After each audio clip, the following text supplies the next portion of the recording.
이 시간에 함께 하시고 우리 모든 성도님들에게 하나님 강하게 하시고 능하게 하시고 강건하게 하시고 승리케 하시는 하나님 함께 하시기를 주의 이름으로 축원드립니다.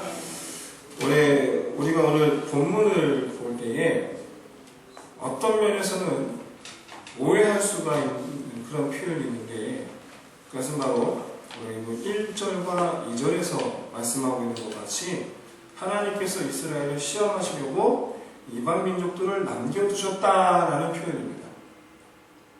마치 하나님께서 이방 민족들을 일부러 남겨놓으신 것처럼 그렇게 표현되어 있는 것이죠. 그렇다 보니까 이 이방 민족들로부터 나중에 이스라엘이 고통을 받게 되는데, 그 원인과 책임을 하나님에게서 찾는 사람들이 가끔 있어요. 왜 내게 이런 일이? 그러면서 왜 하나님은 내게 이런 고통을 주시는가? 마치 하나님께서 그 고통의 근원을 남기신 것처럼. 하지만 그것은 이 성경을 기록한 이 성경 기자들의 이 기록할 때의 그 특징을 잘 모르기 때문에 하는 오해입니다. 성경 기자들은 절대로 하나님을 수동주체로 표현하지 않습니다. 어떤 일이든지 간에 능동주체로 표현합니다. 하나님은 다스리시는 분이시지 다스림을 받는 분이 아니시죠. 하나님은 행하시는 분이시지 행함을 받는 분이 아니세요. 영향을 끼치시는 분이시지 영향을 받는 분이 아니세요.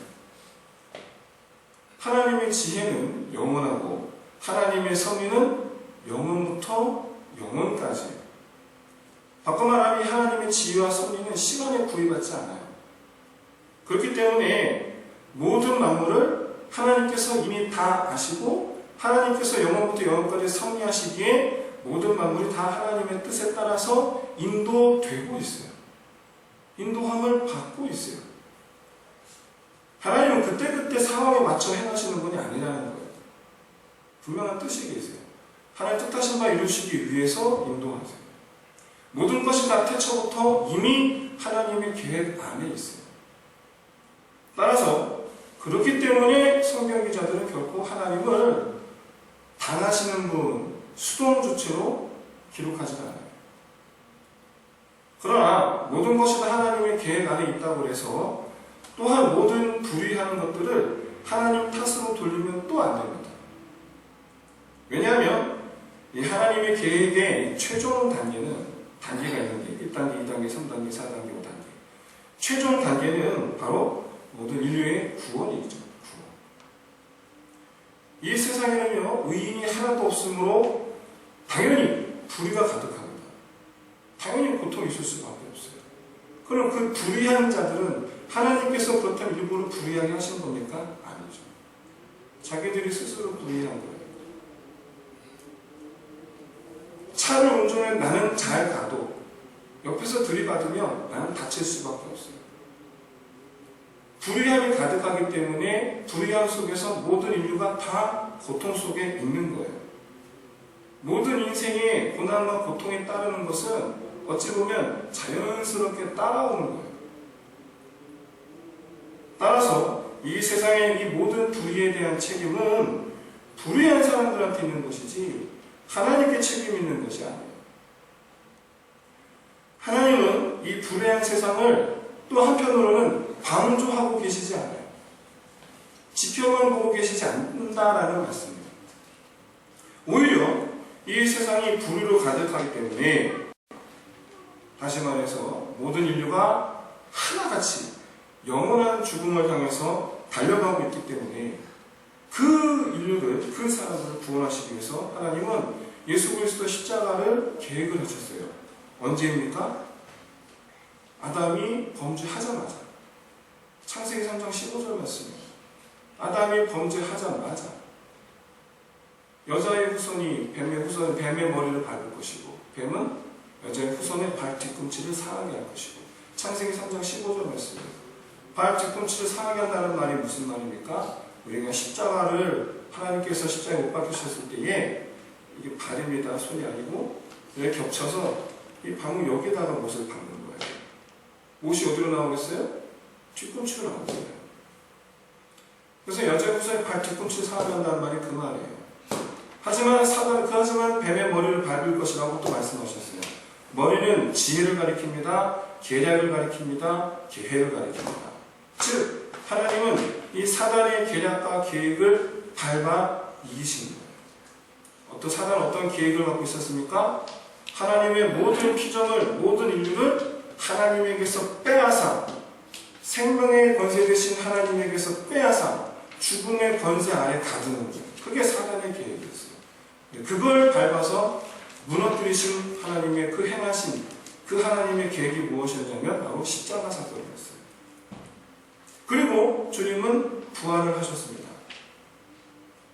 이 부활의 날은요, 누군가에게는 심판의 날이고 누군가에게는 구원의 날이 되는 겁니다. 나도 그와 같이 부활하리라라는 거예요.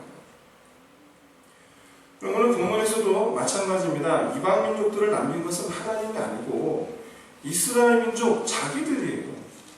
하나님 분명히 정복하고 다 멸하라고 하셨는데 남겨뒀어요. 자기들이. 그런데 이것을 사사기 성경 기자는 하나님께서 남기셨다라고 표현하고 있는 겁니다. 왜냐하면 남기시고 괴롭히는 것에서 끝난 것이 아니라 그들이 괴롭게 할 때에 이스라엘이 하나님을 찾으면 하나님께서 어떻게 하셨습니까? 구원하시는 거죠. 비록 이스라엘의 심판의 도구로 사용하셨지만 한편으로 하나님은 그들을 이방 민족들을 멸하심으로 말미암아 이스라엘 또한 구원하시는 거예요. 구원의 도구로 사용하시는 거예요. 다시 말해서 오늘 본문에서 하나님께서 이방 민족들을 남기셨다라는 표현은 결국에는 하나님께서 이스라엘을 구원하시기로 작정하셨다라는 말이에요. 오늘 본문에서 우리가 정작 문제 삼아야 되는 것은 하나님 왜 남기셨는가가 아니고 바로 이스라엘이 왜 남겼느냐. 이스라엘이에요. 왜냐하면 사사기 기자는 매우 교묘하게 5절 말씀을 통해서 가나안 족속이 이스라엘 중에 거한다라고 표현하지 않고 이스라엘이 가나안 족속 가운데 거주하고 있다라고 그렇게 표현하고 있다는 사실이에요. 그렇게 함으로써 마치 이스라엘이 가나안 족속에게 기대어 살고 있는 것처럼 묘사하고 있어요. 그러니까 이스라엘이 정복자로서가 아니라 마치 가나안 족속과 서로 도움을 주고받는 동반자 관계로 지금 5절에서 표현하고 있는 것입니다. 게다가 6절의 말씀을 보면 이스라엘은 가나안 족속들과 함께 서로 결혼을 하고 더 나아가 이스라엘이 가나안 족속들의 신을 섬겼다라고 6절에서 그렇게 말씀하고 있어요. 그렇게 함으로써 이스라엘과 가나안 족속이 더 이상 정복자와 피정복자의 관계가 아니라 가나안 땅이라는 곳에 함께 거주하는 동반자 관계가 되었다라는 것을 보여주고 있어요. 이제 이스라엘 민족과 가나안 민족 사이에는 평화가 있습니다. 서로 돕고 있고 서로 기대어 살고 있습니다. 이스라엘은 하나님을 멸시하는 사람들하고 파트너가 되는 거예요. 하나님을 멸시하는 사람들과 동반자 관계가 됐어요. 그런데 여러분 이런 모습이 오늘날 우리에게는 전혀 없다라고 우리가 과연 자신있게 그렇게 말할 수 있겠습니까? 여러분 사업을 하다 보면 당연히 믿지 않는 사람들하고 거래를 해야 됩니다. 당연히 그들과 동반자적인 관계를 구축해야 합니다. 이것은 이 사사기의 이 이스라엘처럼 우리는 하나님의 이 말씀을 정면으로 거부하고 있는 것과 다름없는 모습이에요. 그럼 여기서 오해할 수가 있어요. 그러면 이 세상에서 믿지 않는 사람들과 교류를 하지 말아야 됩니까? 하지만 이 성경은 믿지 않는 사람들과 그런 교류 관계를 가지면 안 된다라고 말씀하는 것이 아니에요. 오해하시면 안 돼요. 우리는 그들이 하는 행동에 함께 하면 안 된다는 거예요. 그래서 그들로 인하여서 내가 하나님과 멀어지고 있는 것은 아닌가를 살펴야 된다는 거예요. 대부분 믿지 않는 사람들과 더불어서 함께 불법적인 행동 또는 잠언에 우리가 지난주까지 잠언에 대한 말씀을 함께 살펴보지 않았습니까? 잠언에 이르시는 것과 같이 약한 자로부터 빼앗는 일, 그리고 그들과 함께 더불어서 향락 문화를 즐기는 일 같이 하잖아요. 그들과 그런 행동을 또 한편으로 같이 할 수밖에 없는 이유가 무엇이냐면 그렇게 하지 않으면 배제되거나 혹은 내가 불리해지기 때문이죠. 어떤 경우는 그들과 행동을 같이 하는 것이 실제적으로 도덕적으로 아무 문제가 되지 않기 때문입니다. 그러나 하나님은 우리에게 도덕성을 요구하는 것이 아니고 하나님은 하나님의 백성으로서의 본질적인 이 문제로서 하나님을 더욱 가까이 하기를 원하시는데 그들과 행동을 같이 하는 것은 말미암아 하나님으로부터 멀어진다는 거예요.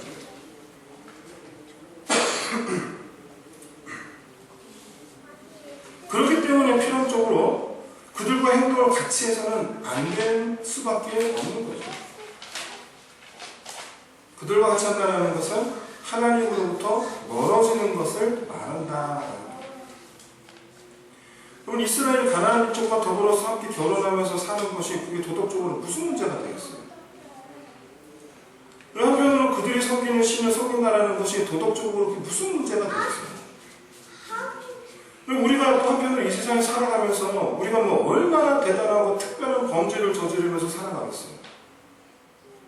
우리가 뭐 사람을 죽이기를 하겠습니까? 아니면 우리가 뭐 다른 사람 사기를 치기를 하겠습니까?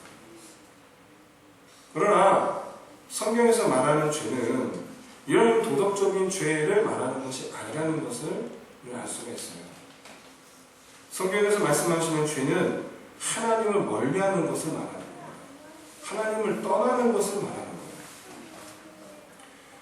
그런데 현실적으로 이스라엘 민족이든 가나안 민족이든지 간에 결혼하는 당사자들인 신랑 신부는 얼마나 기쁘겠습니까? 상대방이 이스라엘 사람이면 무슨 소용이고 상대방이 가나안 사람이면 그게 무슨 상관이 있겠어요? 그냥 결혼하는 당사자들이 행복하면 그만이지 그게 도대체 무슨 상관이 있겠어요? 그런데 바로 여기에 우리가 영적으로 깨어서 생각해 보아야 될 것이 있습니다. 그것은 바로 보암직하고 먹음직한 것 때문에 인류의 죄가 시작되었다는 거예요. 아담과 하와는 먹지 말라는 선악을 알게 한 나무의 열매를 먹기 전에 그것이 그들이 보기에 먹음직하고 보암직하고 탐스러워 보였다라고 창세기 3장 6절에서 알려주고 있어요. 좋아 보여요. 아름다워 보여요. 그것과 그들과 함께하면 그것을 내 손에 쥐면 행복해질 것 같아 보여요. 하지만 그 나무 열매는 아담과 하와에게 있어서는 시험거리였습니다. 그리고 시험의 내용, 그 시험을 통과하는 정답은 순종이었어요. 먹지 말라. 안 먹으면 그만이었어요. 무엇보다 하나님은 강한 어조로 말씀하셨습니다. 반드시 죽으리라. 그러니 먹지 말라. 매우 강하게 말씀하셨어요. 그런데 여러분 창세기 2장과 3장을 살펴보시면 하나님께서 무엇 하지 말라라고 이 부정명령을 하시는 내용이 바로 이 동산 중앙에 있는 나무 실과를 먹지 말라. 이거 딱 한 가지밖에 없어요. 그럼 우리는 부모된 자입니다. 한편으로 부모님이 계신 자녀된 자들입니다. 그렇기 때문에 너무나 잘 알아요. 부모님의 잔소리. 부모님이 하시는 말씀은 죄다 하지 말라 하지 말라 하지 말라 하지 말라 하지 말라 하지 말라 하지 말라요. 뭐 해라는 거의 없어요. 근데 창세기 2장 3장에서 하나님은요 다 뭐뭐해라 뭐뭐해라 뭐뭐해라 뭐뭐해라 뭐뭐해라 뭐뭐해라 뭐뭐해라. 그런데 이것만 하지 마라. 딱 하나.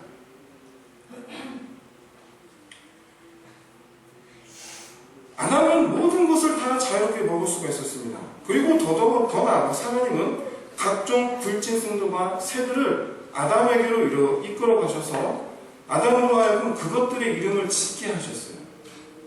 이것은 통치 행위입니다. 통치 행위예요. 말하자면 하나님은 하나님을 대신해서 이 에덴 동산의 통치자로 아담을 세우신 거예요. 그걸 하나님이 다스리셔야 되는데 아담을 대신 대리자로 세우신 거예요. 여러분, 이 같은 사실은 하나님께서 하나님의 다스리심을 포기하시고 사람에게 완전하게 맡겨놓으신 것을 의미하는 것이 아닙니다. 왜냐하면 아담으로 하여금 이 최초의 하나님의 나라인 에덴 동산을 다스리는 이 통치자로 삼으셨지만 그 아담을 다스리는 분이 하나님이시라는 것을 알게 하시기 위해서 딱 하나 이 나무 실과를 먹지 말라라고 말씀하신 거예요. 말하자면 아담은 1인 지하 만인 지상이죠. 그 위에 누가 계신 겁니까? 하나님이 계신 거예요. 그래서 하나님은 아담을 통해서 우주 만물을 하나님 다스리시는 거예요. 사람은 처음부터 청지기였던 거예요. 맡은 자일 뿐이에요.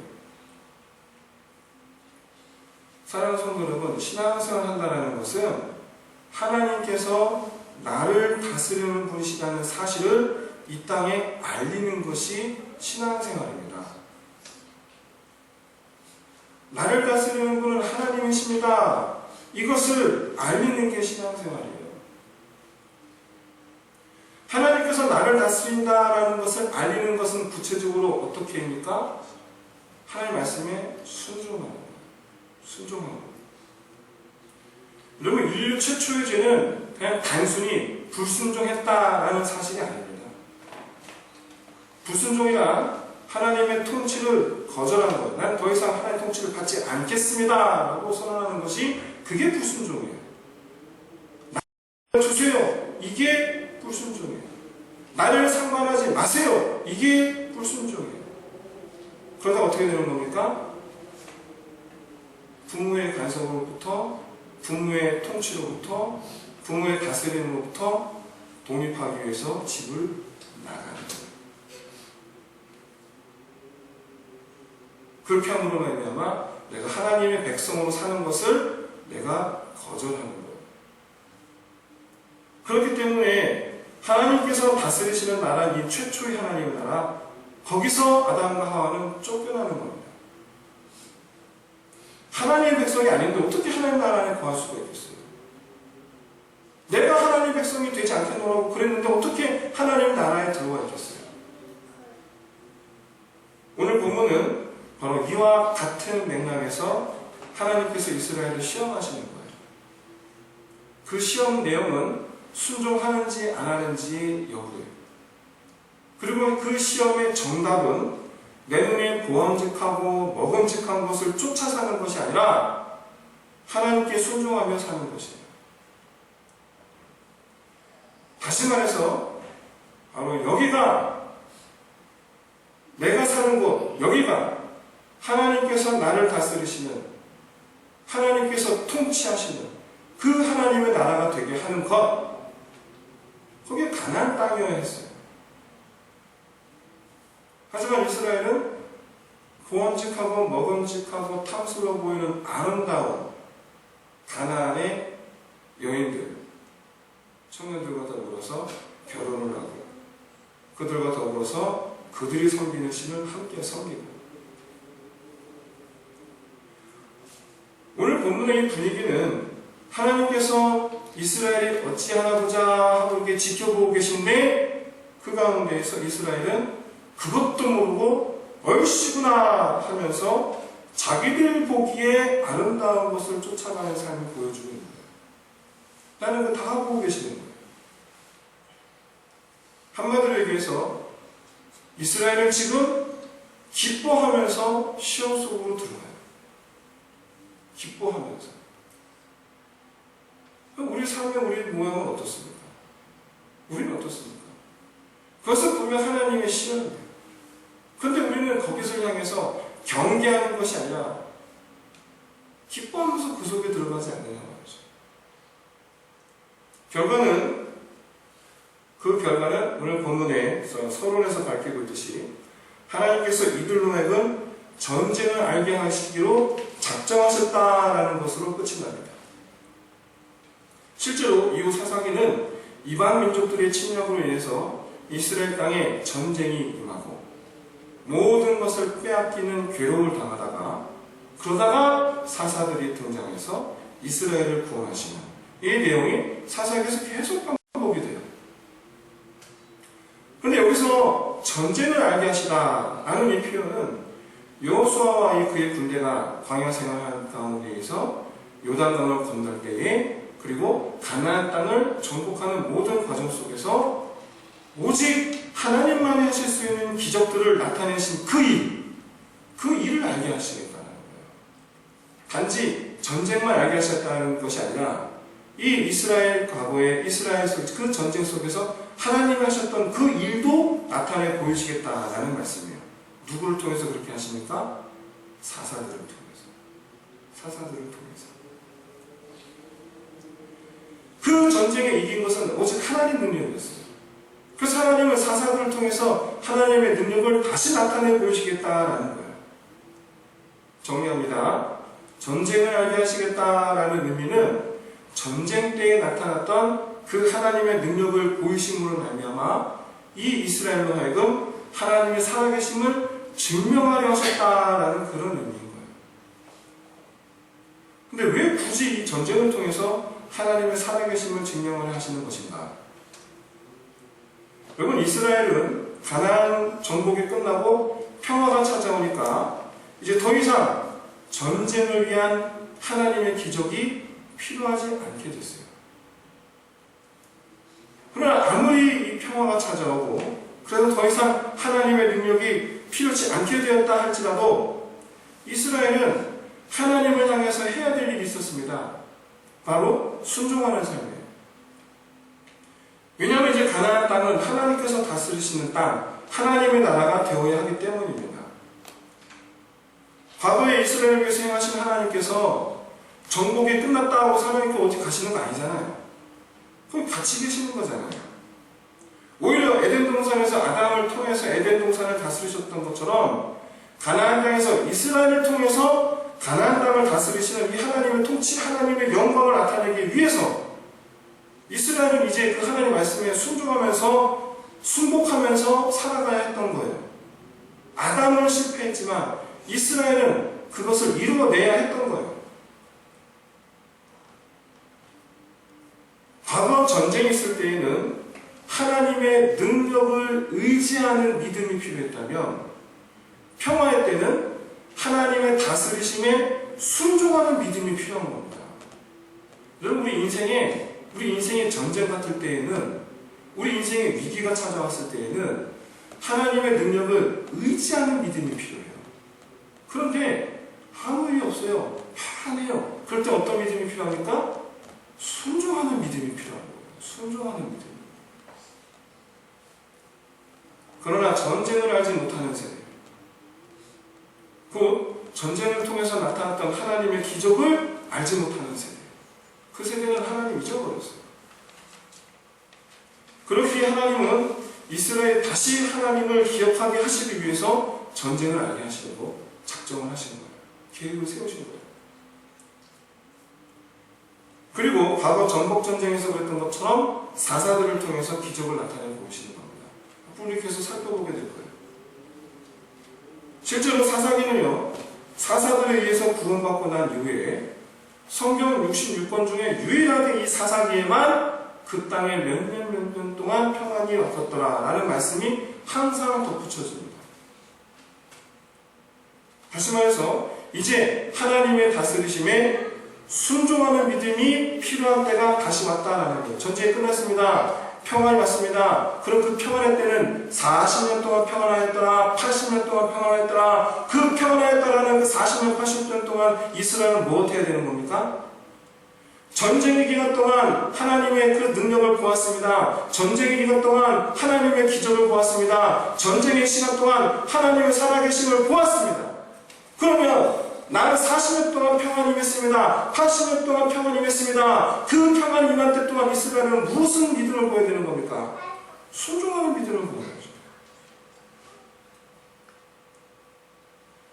이처럼 이 전쟁을 알게 하시는 이 하나님의 계획을 알지 못하는 이스라엘은 지금 희희낙낙하면서 기뻐하면서 자기 좋은 것을 쫓아서 살아가고 있어요. 그러나 우리는 이미 알고 있습니다. 평화의 때에 우리의 본분은 내가 좋아하는 것을 쫓아 사는 것이 아니라 하나님 보시기에 좋은 것을 쫓아 살아야 한다는 것을 우리는 성경의 교훈을 통해서 이미 알고 있습니다. 그리고 그것이 다른 말로 순종이라는 것을 이미 알고 있습니다. 비록 오늘 본문은 하나님께서 이스라엘을 시험하시려고 이방 민족들을 남겨두어놓으라 라고 말씀하시지만 실상은 달라요. 이방 민족들을 남겨놓은 건 이스라엘 자기들이에요.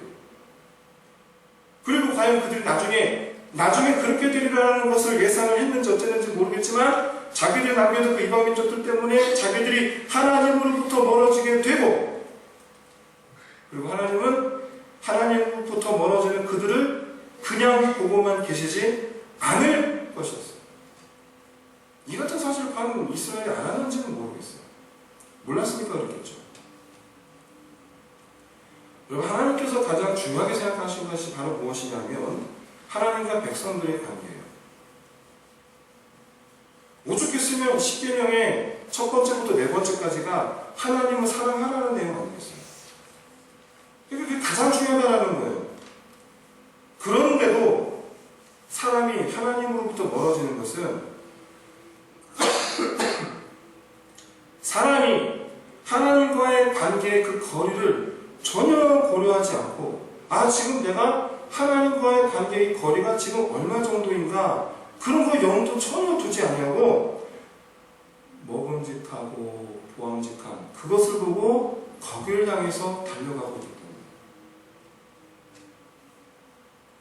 무엇보다 하나님께서 이스라엘로 하여금 모든 가나안 민족을 진멸하기를 원하셨던 것은 바로 그들이 섬기는 신 때문입니다. 우상 때문이었어요. 물론 이 가나안 족속의 신들은 돌, 나무로 만든 그런 죽은 것들이기 때문에 하나님께서 우상들을 거듭내셔서 가나안 민족들을 멸하라 하신 것은 아닙니다. 우상 문제는 구약 전반에 걸쳐서 등장하기 때문에 미리 알아두시면 좋을 것 같아서 제 말씀을 드리는 것인데, 우상이 의미하는 것은 세상적 풍요를 말합니다. 따라서 사람은 하나님보다 세상 속에서의 풍요로움을 더 좋아하는 본성을 가졌다는 것을 하나님은 알고 계시고, 그래서 그것을 경계하시는 거예요. 우리는 하나님보다 세상의 풍요가 더 좋아요. 우리 본성이 원래 그래요. 원래 그래요.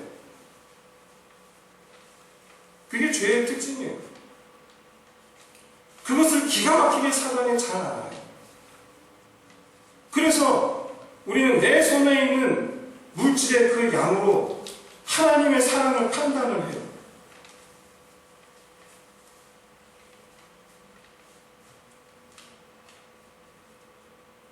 내게 하나님이 계시면 괜찮습니다.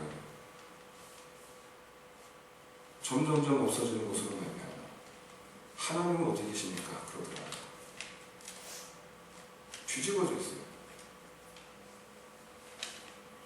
사랑하는 성도 여러분, 여러분들께서 무엇을 생각하시고 어떤 길을 선택하시든지 간에 항상 염두에 두셔야 되는 기준은 내가 이로 인해서 하나님으로부터 멀어지는가 가까워지는가에 있다는 것 깨달으시길 바랍니다.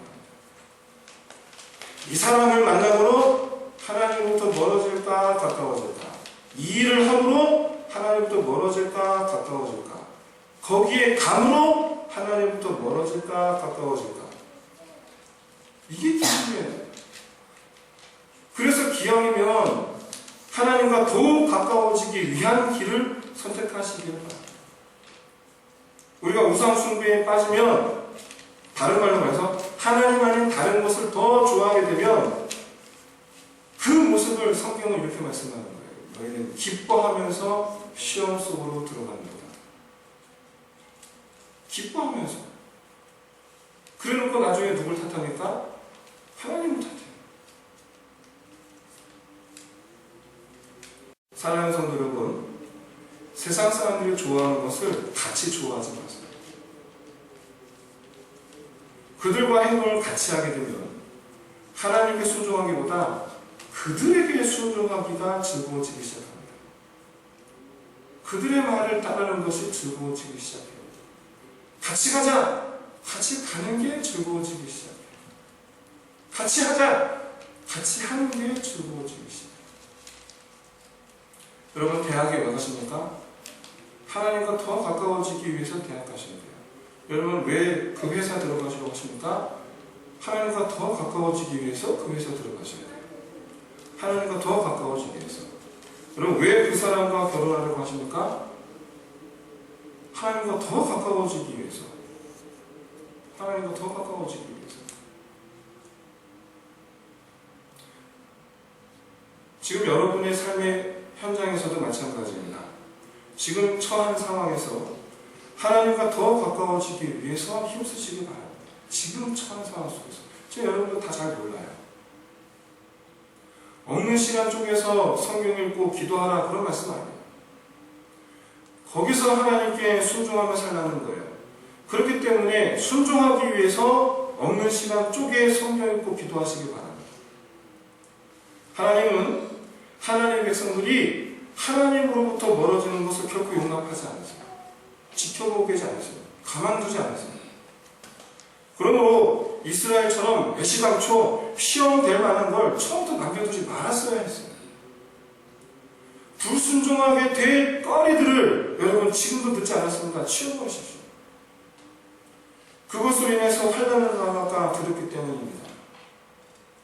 종교개혁자 칼빈은 우리가 하나님의 명령에 순종하지 않으면 하나님의 약속에도 의지해서는 안 된다라고 그랬어요. 물론 여러분 약속을 바라보고 순종하는 것은 아닙니다.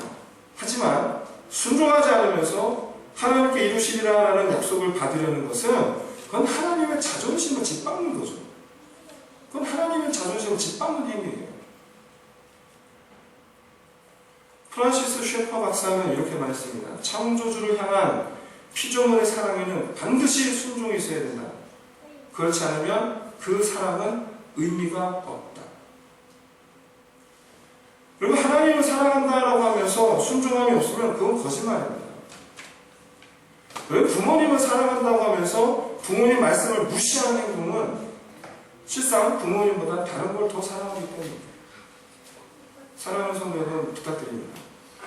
부디 제발 기뻐하면서 하나님께 불순종하면서 시험을 향해 달려가지 마세요. 불순종하는 것을 기뻐하면서 시험거리를 달려가지 마세요. 진정한 기쁨은 순종하는 데서 오는 거예요. 누가복음 11장 28절에서 예수님 말씀하셨어요. 말씀을 듣고 지키는 자가 복이 있노라. 그래서 너 말씀에 순종하지 않으면 기쁨을 잃어버리게 됩니다. 왜냐하면 양심의 가책을 느끼게 될 것이고 더 나아가 그때는 깨닫지 못했지만 언젠가는 깨닫게 될 거예요. 바로 구원의 확신이 없어진 내 마음을 깨닫게 되실 거예요. 내가 구원 받았나? 하나님과의 관계 속에서의 순종은 기쁨의 충만함을 가져옵니다. 왜냐하면 불순종은 양심에 거리낄 것이 없는 기쁨과 그리고 구원의 확신이 가져다주는 기쁨을 빼앗아갑니다. 하지만 순종은 양심에 거리낄 것이 없는 기쁨을 가져다주고 구원의 확신의 기쁨을 가져다주는 거예요.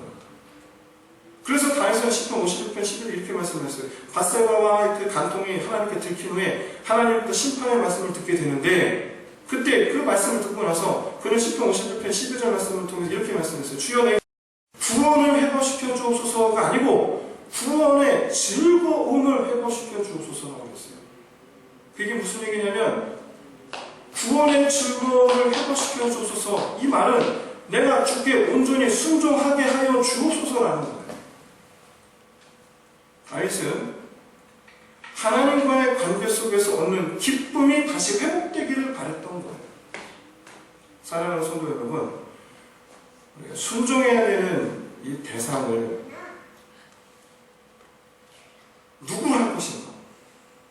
믿음으로 여러분 확정하셔서 40년 동안 평안하였더라, 80년 동안 평안하였더라 라는 약속하신 평안의 축복을 누리시기를 주의 이름으로 축원드립니다. 아울러서 다윗이 고백했던 그 고백처럼 내게 정결한 마음을 주옵소서. 이 시간 이 찬양 우리가 찬양 드리면서 회개하며 내가 하나님께 정결하며 오직 하나님께만 순종하겠습니다. 다시는 기뻐하면서 시험거리로 들어가지 않겠습니다. 내게 구원의 즐거움을 회복시켜 주옵소서. 함께 시간 찬양하며 기도하길 바랍니다.